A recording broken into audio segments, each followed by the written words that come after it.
Hey, ¿qué tal mis panas? Aquí señor Jairo, también conocido como el hombre chigurito, resonará cuando el asesino cree que nadie encontrará lo que oculta en casa de Fusgo. Así que sin más preámbulo, vamos. Año 2022, Rome, Georgia. La policía local, a horas de la madrugada, encuentra un Toyota Prius abandonado metido dentro de la zanja de un arroyo. Y hasta ahí la cosa sonaba a un accidente desafortunado, excepto que cuando los investigadores revisaron el vehículo, notaron que no había nadie dentro y, más raro aún, no había señales de frenado de emergencia Es que claro, también es que ¿cómo te accidentas ahí? o ninguna marca de que alguien hubiese intentado detener el carro para que no terminara ahí. Por el contrario, todo apuntaba a que alguien con delicadeza había metido el auto en esa zanja a propósito, como si el objetivo fuera dejarlo ahí y hacer parecer que fue un accidente. Pero la realidad del caso era mucho más oscura. Poco después se descubrió que el auto pertenecía a Aaron William Davis, un joven de 21 años que había sido reportado como desaparecido por su familia porque su teléfono estaba apagado y nadie sabía nada de él desde la noche anterior. La última persona que lo había visto con vida era Brandon Christopher Risner, su mejor amigo de toda la vida, y desde un primer momento, al unirse a la búsqueda, nadie sospechó de él, pero tras analizar su comportamiento al milímetro, la policía se pudo dar cuenta que algo no andaba bien con él. Para saber cómo terminaron de encajar las piezas del rompecabezas, primero hay que conocer a Aaron Davis, quien era de esas personas que cuando las describes suena a que estás cayendo a la gente a cuento porque nadie puede ser tan buena onda. Él era el segundo hijo de una familia numerosa, carismático hasta el punto de que no había cuarto donde entrara y no lo mejorara. Acababa de graduarse en julio de 2022 con un título en ciencias políticas y estaba haciendo una pasantía en un bufete de abogados en Carolina del Norte. Y aunque no ¡Guau! Puro talento. Ya el caso me da a entender que el otro tenía envidia o alguna especie de recelos raro ahí. cerraba la puerta al derecho, lo que realmente le apasionaba era ser maestro. Su hermano menor, Mika, de 12 años y con autismo, socialmente lo pasaba muy mal con todo el mundo, menos con Aaron, ya que a él lo tenía como esa figura de hermano mayor que lo hacía sentir que era normal, y Aaron era eso para la gente, alguien que te hacía sentir que todo iba a estar bien, y él tenía su vida planeada. Es que se lo ves y obviamente parece una persona perfecta. Es que tiene la típica hasta flor sonriendo, foto sonriendo al lado de flores, brother. Con una claridad envidiable. Para ese momento tenía novia de nombre Charliger Schellenger, si es que se pronuncia así. ¿Qué? ¿Qué ese es su nombre? Ya esta la había conocido en un campamento de la iglesia a finales de mayo de ese mismo año, y desde entonces Aaron estaba completamente enamorado. Le mandaba cartas diciéndole que quería casarse pronto y que soñaba con ser papá, pero solo había un pequeño inconveniente: la distancia. Aaron vivía en Georgia y su novia en Alabama, a 4 horas de distancia, pero el amor que sentía el joven no le impedía visitarla constantemente, solo que para su mala suerte sería en ese trayecto en el que sufriría la mayor tragedia de su vida. No sin antes, el joven había planeado visitar a su viejo amigo Brandon en el camino. Brandon Christopher Risner y Aaron, ambos de ahora 21 años, se conocían desde el 8º grado. Ambos habían asistido a la Iglesia de Jesucristo de los Santos de los Últimos Días en Cumming. Los dos Tremendo nombre largo para una iglesia.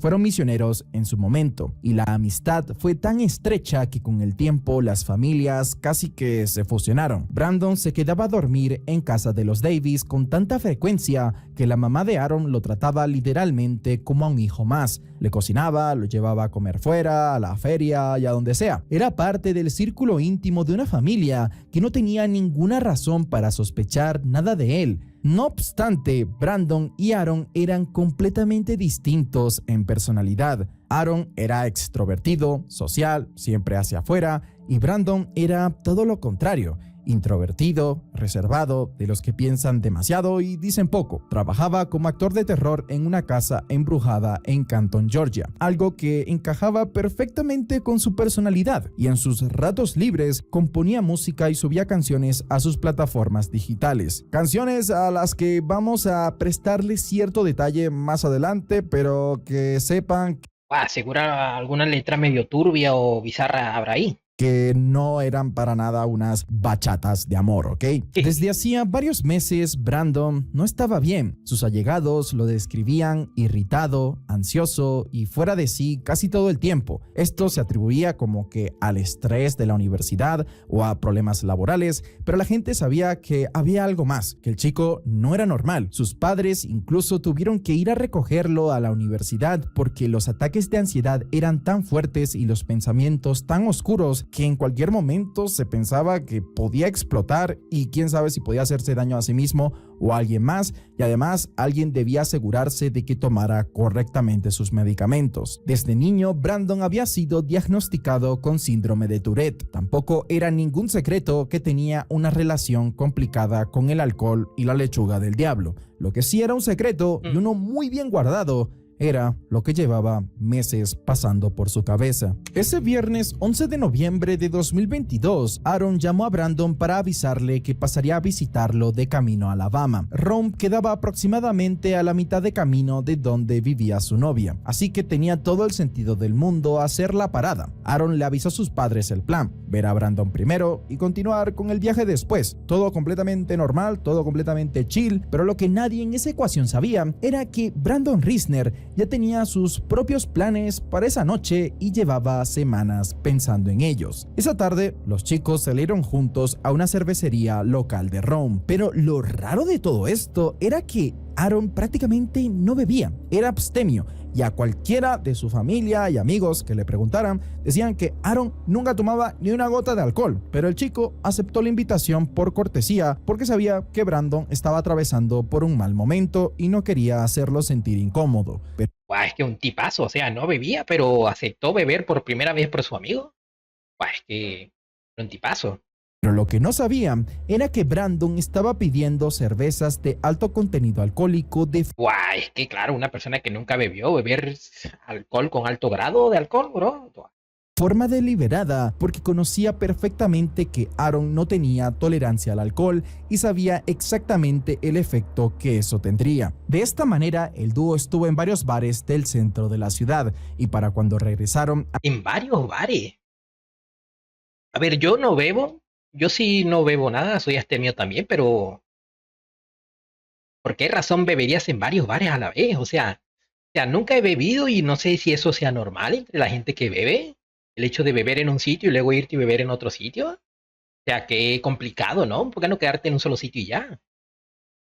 a la casa de Brandon, que en ese momento estaba completamente vacía porque sus padres estaban fuera de la ciudad, Aaron ya no estaba bien, por lo que Brandon, generoso y nada sospechoso como siempre, lo invitó a quedarse en la habitación de huéspedes del segundo piso para que descansara y al día siguiente retomara el viaje en mejores condiciones, y Aaron aceptó, ya que ¿por qué tendría que desconfiar de su supuesto mejor amigo de toda la vida, no?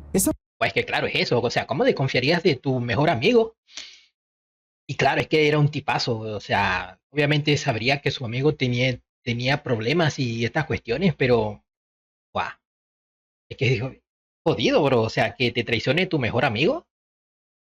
Misma noche, Charlie Girl, la novia de Aaron, empezó a esperar noticias, ya que el último mensaje que recibió de su novio fue a las 9:57 p.m. Después de eso, silencio. Cuando intentó llamarlo, el teléfono sonaba apagado, directo a buzón. Escribió varias veces sin respuesta, hasta que llegó un mensaje desde el número de Brandon, diciéndole que no se preocupara, que el celular de Aaron se había quedado sin batería, y que Pero, ¿what? O sea, no te preocupes, el celular de Aaron se quedó sin batería en cuanto pueda retomará el viaje en Alabama. Pero ¿cómo sabe que le llegó mensaje? ¿Cómo sabe? O sea, si está sin batería, no sé, es muy raro, bro. Yo sospecharía en ese mismo momento. cuanto pudiera retomaría el viaje a Alabama. Charlie Girl más tarde diría que ese mensaje le generó un mal presentimiento desde el primer momento, algo que no podía explicar racionalmente, pero que le revolvió el estómago. A la mañana siguiente, los padres de Aaron igualmente, al no recibir respuesta, llamaron a Brandon, quien para tranquilizarlos les dijo que Aaron al parecer se había ido durante la madrugada en su carro sin avisarle, que quizás estaba apurado por llegar a Alabama Alabama y que por eso no se había comunicado con nadie. Pero como los padres de Aaron dicha historia le supo a cuento chino, empezaron a cuestionar a Brandon, quien con toda la frialdad del mundo les dijo, y atentos, creo que Aaron se autoeliminó. What the fuck, man? Es que guay, no estaba bien el tipo. Él estaba muy deprimido y ustedes no tienen ni idea de lo que pasaba por la mente de su hijo. Acto seguido, el chico colgó y ante la incógnita, la familia de Aaron decidió denunciar su desaparición. Cuando la policía encontró el Prius en la zanja de Heritage Park y lo vinculó con la denuncia, el siguiente paso era obvio: hablar con la última persona que había visto a Aaron, pues hasta el momento no había ni un rastro de su cuerpo. El teniente Saylor se comunicó con Brandon para hacerle preguntas de rutina, y el chico respondió con una calma que en retrospectiva da escalofríos. Explicó que Aaron había estado vomitando mucho esa noche, que lo dejó descansar porque le pidió que lo dejara solo. Luego cuenta que fue a dormir y que por eso de la 1 o 2 de la madrugada se despertó y el carro de Aaron ya no estaba frente a la casa, y que mejor que no se preocupara por los cortes que tenían los dedos, ya que se le había caído una botella, la cual se rompió en pedazos. ¡Ay! Sospechoso, brother. Qué cosas, ¿no? Mala suerte para nuestro amigo. Para nada sospechoso que el día que desaparece su amigo, el cual fue el último que lo vio, pues aparezca con cortes en los dedos.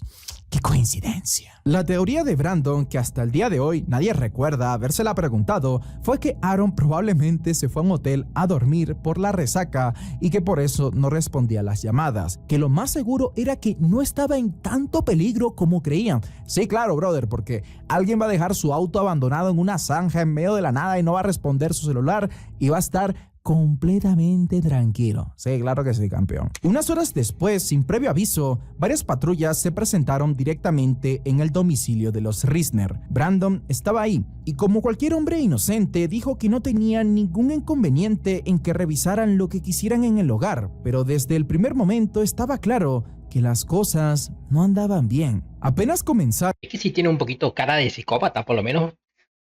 O sea, una expresión muy fría para el hecho de que su mejor amigo haya desaparecido, ¿no? Según lo que dice él, pero la realidad es que acabó con él, brother. A moverse por la casa, los policías notaron varias puertas cerradas con llave, especialmente una, la puerta de la habitación del segundo piso donde Aaron había dormido esa noche, pero tras pedirle que la abriera, Brandon accedió, y lo primero que les golpeó a todos fue el fuerte olor a productos químicos impregnado en todo el cuarto. Wow. Como si hubiera alguien intentando limpiar algo con mucha urgencia y a fondo. Y ahí, al lado de la cama, encontraron una mancha grande y oscura en el suelo. Wow. Sangre. Una cantidad tan grande que no concordaba con la tranquilidad que Brandon quería demostrar. Además, en el cuarto Obviamente este hombre no estaba bien. de lavandería descubrieron una cantidad exagerada de artículos de limpieza, todos comprados recientemente. Wow, es que la policía encuentre una habitación con olor a productos de limpieza y que tengas un montón de productos de limpieza en el closet que acabas de comprar hace poco tiempo, y es que ya directamente la policía dice, no, brother, este caso ya lo he visto miles de veces, obviamente eres tú. El conjunto de evidencias comenzaba a contar ya su propia historia, y no era la que Brandon había estado narrando, y él ya sabía que le habían pillado la mentira, así que en un pequeño descuido, Es que, brother, ¿hay alguna foto donde este tipo no parezca un psicópata? el chico hizo esto. Oh, mames. A ver, yo siendo policía no estaría tranquilo con este tipo así, porque que si pasa si saca un arma o algo ahí de la nada.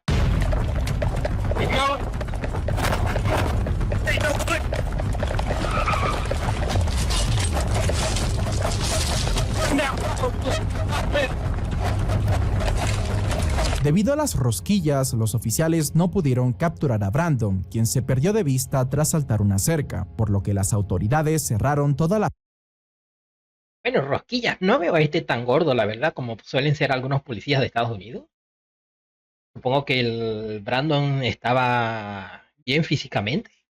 zona y empezaron a interrogar a los vecinos. Durante esos operativos, uno de los oficiales se topó con una vecina que en ese momento estaba hablando por teléfono con el padre de Brandon, Jeremy Risner, quien seguía fuera de la ciudad y no sabía nada de lo que estaba pasando. El teniente Saylor tomó la llamada para ponerlo al tanto. Su hijo era el principal sospechoso en la desaparición de Aaron Davis y necesitaban dar con él urgentemente. Jeremy, sorprendido, dijo que creía que Brandon seguía en casa, que intentaría contactarlo y que llegarían lo antes posible. A las 9 de la mañana se presentaron Jeremy y Rachel Risner, la madrastra de Brandon, y encontraron el domicilio acordonado así con cinta amarilla y rodeado de patrullas. Los agentes le explicaron la situación. Había sangre humana en el último lugar donde vieron a Aaron con vida y que su hijo era la única persona que podía haber dejado eso ahí.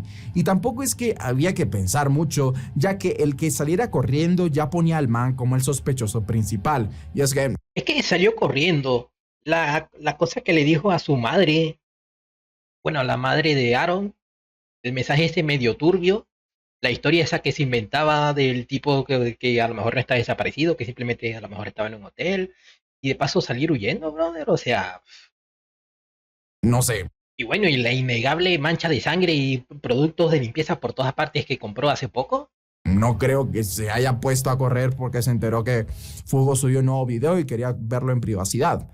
Aunque esto último es un motivo muy razonable para escapar de la justicia, no te lo voy a negar. Así Brandon hubiese intentado ser el primero en ver la última pieza cinematográfica de Fusco, eso no habría sido posible, ya que al volver al domicilio se descubrió que el chamaco se había dejado el celular cuando huyó. Jeremy, su padre, fue el primero en enterarse, pero este, en vez de entregárselo a la policía, de inmediato se quedó con él y lo revisó. Según dijo después, solo encontró mensajes de texto de Brandon preguntándole a la gente si habían visto a Aaron. Sí, claro. Pero el padre también se ve que, no sé, o quiere mucho a su hijo y lo está negando todo y trata de encubrirlo, o también está medio mal. Y es que muchos aseguran que el hombre encontró algo más ahí que inculpaba a su hijo, por lo que ocultó que tenía el teléfono y dejó de ser tan cooperativo como lo fue en un inicio para ahora optar por una actitud más hermética. Al final, Jeremy... Pero la policía no tendría la autoridad para quitarle el teléfono ahí directamente, o sea, porque es del sospechoso que acaba de salir huyendo, no es del padre y el sospechoso es mayor de edad, ¿no? Recapacitó, especialmente cuando la policía le confirmó que habían encontrado más rastros de sangre en las alfombras de esa habitación, evidencia que ya no dejaba ningún ángulo sin cubrir. Aproximadamente una hora después, de la nada, Jeremy Risner llamó a las autoridades para decirles que tenía a Brandon con él y que estaba listo para entregarse. Se cree que durante todo ese tiempo, el sospechoso estuvo escondido en algún lugar al que solo su familia tenía acceso, porque nadie más logró encontrarlo. Los tres se presentaron en la estación de policía. Brandon fue llevado a declarar y ejerciendo su derecho a mantener silencio. En cambio, Jeremy decidió colaborar, mostrándole a los investigadores un mapa e indicó de manera general la zona donde podría estar el cuerpo de Aaron, específicamente cerca de un viejo cementerio en Old East Rome. Y fue entonces que reveló lo que había estado guardando, que Brandon llevaba meses muy mal emocionalmente, que tuvieron que sacarlo de la universidad por ataques de ansiedad severos. No fue que un día aislado tuvieron que llevárselo, sino que ya directamente no iba a la universidad y el chico tenía pensamientos de quitarse la vida, que el síndrome de Tourette. ¿Pero eso qué tiene que ver con quitarle la vida a otra persona? Que cargaba desde niño lo estaba consumiendo, por lo que siempre se sintió incomprendido, que él también no hacía un buen uso de los medicamentos, ya que un día abusaba de ellos y luego hasta podía pasar semanas sin tomarlos, pero aún así nunca, pero nunca imaginaron que su inestabilidad pudiera llegar a este extremo. El celular de Brandon fue la pieza que terminó de construir el caso, y lo que encontraron ahí lo terminó de sepultar, y es que lo primero que apareció fue una lista en su blog de notas con el título "Tareas por hacer cuando llegue a casa". Pasar la aspiradora, hacer la lavandería, tomar un baño, y hasta ahí todo bien, todo genial, un niño bueno, pero luego tenía escrito un recordatorio de mandarle un mensaje a su madrastra diciéndole que Aaron había vomitado tan horrible que le pareció ver algo de sangre en la alfombra y que al despertarse ya se había ido y más cositas así como que creando una historia. Eso me suena a que se lo inventó después. Es decir, el man tenía escrito un guión para explicar lo sucedido. Sospechoso, pues me parece poco. En el celular se encontraron Y bastante sospechoso, la verdad. más de 20 búsquedas realizadas en las horas posteriores al crimen. Entre ellas estaba sábanas nuevas, quitamanchas, ácido clorhídrico, cómo limpiar sangre de una alfombra. Es que es increíble, bro, cuando los policías simplemente investigan un caso viendo tu historial de navegación, porque la gente es tan estúpida que busca estas cosas y luego no borra el historial. Walmart tiene cinta adhesiva. ¿Cómo vaciar una ¿Walmart tiene cinta adhesiva? lavadora? Y entre búsqueda y búsqueda, en algún momento Brandon pensó que no había mejor idea que pausar todo para ver fragmentos de No es país para viejos, la película de los hermanos Coen, donde Es que totalmente de psicópata ver películas así de tipos de criminales o capos o cuestiones así, bro. el antagonista mata a sangre fría y se convence de que todo es destino La película me suena, creo que no la he visto, pero y nada tiene consecuencias reales. Muy buena película, por cierto, que el papel de Javier Bardem da miedo. Y seguramente en pleno despelote, Brandon dijo, mira, soy ese. El historial del celular es que es evidente, brother. Es que, o sea, todos los policías viendo esas cosas ya dirían, ¿qué es él, brother? O sea, ¿qué me falta? Preguntarle al padre si el tipo cuando era pequeño, torturaban y mataban a animales pequeños o cuestiones así. mostró que después de las búsquedas, nuestro sospechoso fue a Walmart, compró cinta adhesiva, sábanas y productos de limpieza, y su última parada fue a urgencias para que le atendieran las cortadas de los dedos. Pero lo que más impactó a todos no fueron las búsquedas de Google ni la lista de tareas, fue la letra de una nueva canción que Brandon había compuesto y guardado en su blog de notas. Y es que el pana era compositor, por lo que escribió lo siguiente. Gritó hasta ahogarse con su propia lengua y sangre. Su grito se convirtió en un gorgoteo mientras se tragaba la lengua. En otra decía, no importa lo que hagas, ve, mata a alguien, ve, ama a alguien. No puedes planear el futuro, Dios lo decidió por ti. Y lo más escalofriante de esto es que al leer estas letras te puedes dar cuenta de algo. Y es que este man no estaba escribiendo una canción de reggaetón. Con la información acumulada, la policía arrestó a Brandon Risner y concentró la búsqueda en el barrio A ver, aunque tiene más lírica que muchas canciones de reggaetón. de Old East Rome. De esta manera, en una parte aislada de un bosque en esa zona, en un hueco de entre 1.8 y 2.4 metros de profundidad, generado por la raíz de un roble que había medio volcado, bajo una capa de tierra de entre 15 y 30 centímetros, había una maleta. Dentro de ella se encontraron los restos de Aaron envueltos en las sábanas de la misma cama en la que había sido ultimado. El sábado 12 de noviembre de 2022, Brandon Risner fue formalmente arrestado y acusado de múltiples cargos. En su foto de detención tenía una mirada vacía, perdida y sin ninguna emoción visible. Y según su propia madrastra, en el trayecto para que ayudara a identificar el lugar donde había enterrado a Aaron, el loco se pasó todo el camino cantando al ritmo de la radio, como si estuviese en camino a Disney. A principios de 2024, Un loco a toda regla, bro. un psiquiatra del estado determinó que Brandon era competente para enfrentar el proceso judicial y el 20 de junio de 2024 se declaró culpable de 12 cargos. Y lo que salió a la luz durante las evaluaciones mentales y la audiencia fue uno de los testimonios más escalofriantes que se hayan escuchado en esa corte. Sus propias palabras, leídas por la fiscal Leah Mayo, fueron: no recuerdo ni un solo pensamiento. Sabía lo que tenía que hacer. Era un hombre con un plan. Subí al tejado y aceché a mi presa. Me había convertido en un animal carnal como en un sueño. Vi que estaba acostado en la cama. Me escondí detrás de la columna un segundo para asegurarme de que no me viera. La única emoción que sentí fue la sorpresa de haberlo hecho o haber cambiado mi realidad tan drásticamente con un Es que tremendo alucín, el men también, bro. solo movimiento, y comencé a sentir emociones por primera vez cuando empecé a matar a Aaron. Brandon describió además de que en algún punto del ataque su víctima se despertó, gritó y que él reaccionó tratando de terminar lo más rápido posible lo que había comenzado con su cuchillo. Aaron no tenía heridas defensivas, estaba dormido cuando todo empezó, y así en un abrir y cerrar de ojos, todo terminó para él. Sobre los motivos, Brandon ofreció durante las evaluaciones varias versiones que no terminaban de cuadrar entre sí. En una A ver, seguramente recitó uno de sus poemas de estos raros que suena o simplemente era esquizofrénico y ya. dijo que había consumido comestibles de cannabis y que tuvo una visión en la que sintió que Dios le decía que tenía dos opciones: matar a su mejor amigo o tener sexo con su madrastra, y que según él, ¿What? entre las dos eligió la que tenía menos placer personal porque así sentía que estaba pecando menos. ¿What?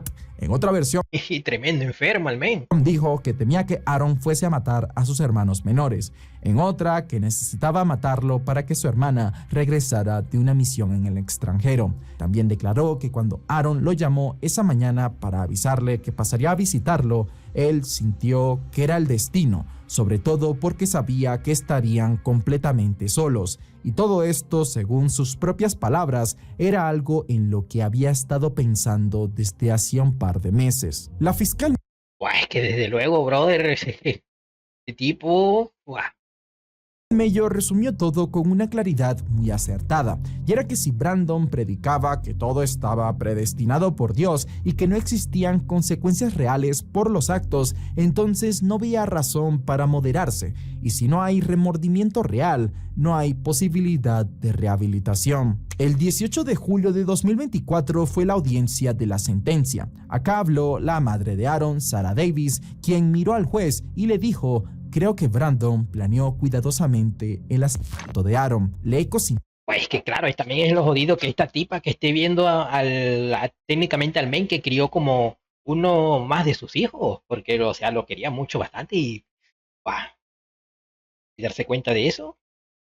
y servido miles de cenas a Brandon a lo largo de los años, y él ha dormido en mi casa muchísimas veces, hasta parecía pasar más tiempo en mi casa que en la suya. Y aún así, ¿será que él también planeaba asesinar a mi hijo mientras yo cocinaba para él, lo llevaba a comer afuera y a la feria? Cuando Brandon lo apuñaló hasta la muerte, también nos apuñaló en el corazón, nos arrancó todo. Sarah también habló sobre Micah, el hermano menor de Aaron con autismo, que ese mismo día cumplía 13 años, y su hermano mayor era el único que tenía la dedicación para ponerse a jugar con él. Él era Buah, su único amigo, y Brandon se lo arrebató, que incluso desde ese día los niños en la casa le han dicho que han tenido pesadillas en las que Brandon se cuela en la casa para apuñalarlos. buah, es que jodido, bro, o sea, porque ese era como alguien más de la familia que cometió esa atrocidad, buah.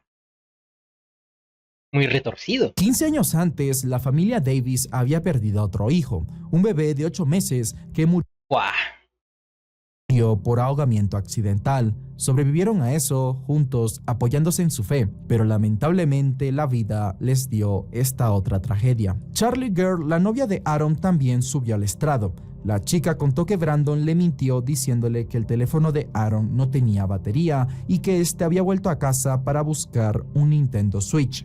La joven lamentó nunca despedirse, de nunca poder hacer esa boda que tanto soñaban, y lo más buah, es que aquí se destruyeron muchas relaciones, bro. triste era que de haberse hecho, lo más probable era que Brandon hubiese sido uno de los padrinos de la boda. También se presentó Buah, el testimonio de una mujer que había cuidado las mascotas de los padres de Brandon 10 días antes de la tragedia, y esta afirmó que Brandon llegó inesperadamente al domicilio, empezó a beber y le ofreció alcohol, el cual ella rechazó, y después intentó en repetidas ocasiones entrar a la habitación donde ella descansaba para iniciar algún tipo de contacto sexual, buah. hasta que ella fingió dormir para evitarlo, y al día siguiente abandonó el trabajo porque se sentía insegura estando sola con él. Ese mismo día, el juez, Guau, menos mal, la tipa tenía instinto de supervivencia. siguiendo la recomendación de la fiscalía, sentenció a Brandon Risner a pasar el resto de su vida en prisión, sin posibilidad a libertad condicional. Hay una especulación que circuló bastante en Reddit y entre varios usuarios de internet, planteando que quizás entre Aaron y Brandon existió en algún momento algo más que amistad. El argumento es que en algunas comunidades ultrarreligiosas como la mormona no es raro que personas que reprimen su orientación sexual terminen involucrándose entre sí, y el hecho de que Aaron estuviera a punto de casarse pudo haber sido como un detonante para Brandon. Igualmente esto es pura especulación. No lo sé, o sea, no estoy muy enterado de cómo es eso en las comunidades mormonas y el tema de homosexualidad y ultra familias religiosas y estas cuestiones, no sé. Es muy raro. De gente que no tiene mucho que Pero a ver, sería una posibilidad. hacer porque Pero a ver, el tipo también él está tan loco que que seguramente si hubiese sido así, estoy seguro que lo hubiese, no sé, lo hubiese dicho. ajá, Brandon también quería clavarse a la cuidadora de mascotas, así que todo pudo haber sido simplemente un caso de envidia. Y es que claro, también es normal que la gente cree sus teorías, porque es demasiado raro que de verdad alguien mate a su mejor amigo porque simplemente le entró el diablo y se volvió loco. Y ahora por culpa de este No, para mí el tipo ya estaba mal desde hace tiempo ya, o sea, es que ya tenía todas las cualidades, le gustaba ver películas de asesinos seriales, tenía pensamientos muy raros, consumía sustancias, se sentía solo, y cuestiones y la envidia y todo. enfermo, nadie podrá irse tranquilo a beberse una caña con un compa porque lo primero que va a pensar es, este pana se va a volver loco y me va a sacar las tripas. Wow, tremenda forma abrupta de terminar el video, bro. Wow, pero es que sí, jodido, o sea, y porque era el mejor amigo. Wow, jodido. Wow. Pero bueno, eso ha sido todo. Si te ha gustado, te dejaré una que sepa que lo ves en mi versión. No te olvides comentar, like, suscribirte. Nos vemos en el siguiente video. Chao, chao.